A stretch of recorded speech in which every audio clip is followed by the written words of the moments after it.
Qu'est-ce que tu veux que je te dise? T'as du bonheur.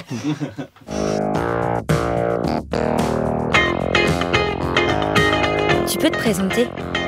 Je suis Jean-Marc Galera, comédien, metteur en scène de théâtre. J'ai fait beaucoup de théâtre. Enfin voilà, ça fait pratiquement 40 ans que je fais du théâtre. Et les voix off, comme j'étais en province, il y en avait moins qu'à Paris. Et puis en 2005, ça m'a pris. Je me suis mis à démarcher un peu plus, parce que j'avais envie de sang neuf un peu dans mon métier. Et ça n'a pas loupé. J'ai pris un plaisir mais monstrueux avec le doublage en particulier. Enfin, les voix off en général, mais le doublage, les livres audio, j'en ai fait pas mal. Et là, je découvre la BD audio avec Blind. Est-ce que tu lis des BD? Alors, j'avoue que là, je lis plus beaucoup de BD. J'en ai lu énormément dans les années 80, des séries que j'ai adorées. Alors, bien sûr, j'ai été baigné, comme beaucoup de gens de ma génération, dans Tintin. Puis, il y avait des séries, à une époque, là, quand je lisais beaucoup de BD, il y a une série que j'adorais, c'était Louis Laguigne. Je trouve que la BD, en plus, a fait des progrès fabuleux. C'est un art, on le sait maintenant. Voilà. C'est considéré comme un art. Les planches vous font voyager. Je trouve ça magique. Quel personnage tu joues aujourd'hui pour Blind? Alors, Frankie Lambretta dans Brooklyn, c'est un personnage de rêve. Voilà, c'est un parrain. C'est un des derniers parrains, même je crois que c'est le dernier, plus ou moins dans la série. Il sait qu'il en a plus pour longtemps, qu'on est en train de vouloir l'éliminer, donc il prépare sa retraite. C'est un chouette personnage. Et moi, je me souviens, j'ai adoré la première scène. La première scène, c'était parce qu'elle met tout de suite dans l'ambiance et puis elle m'a aidé à trouver le personnage. Mais ça n'a jamais été personnel.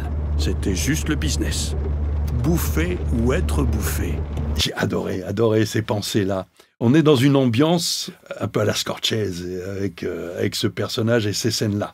Enfin bon, voilà, du bonheur. Bon, Frankie Lambretta, voilà, après, c'est du bonheur, parce qu'il y a les scènes avec les femmes, il y a à la fois comment il prépare sa retraite, le mépris qu'il a pour pas mal de personnes, qu'un état d'âme, quoi, la façon dont il élimine les gens sans état d'âme, enfin, c'est du bonheur, ça. T'en penses quoi de la BD audio?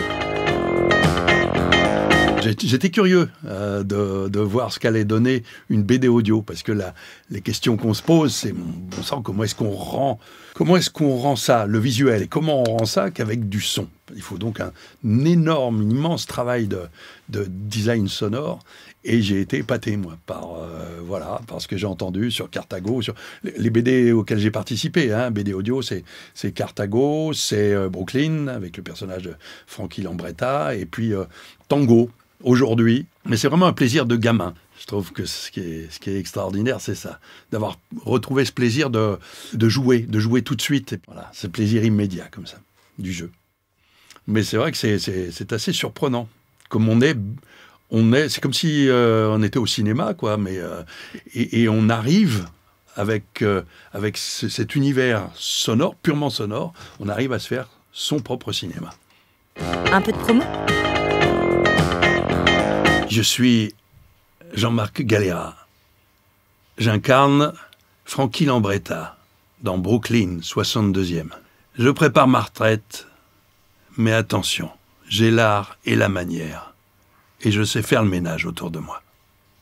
Alors, n'oubliez pas, Brooklyn, 62e, chez Blind.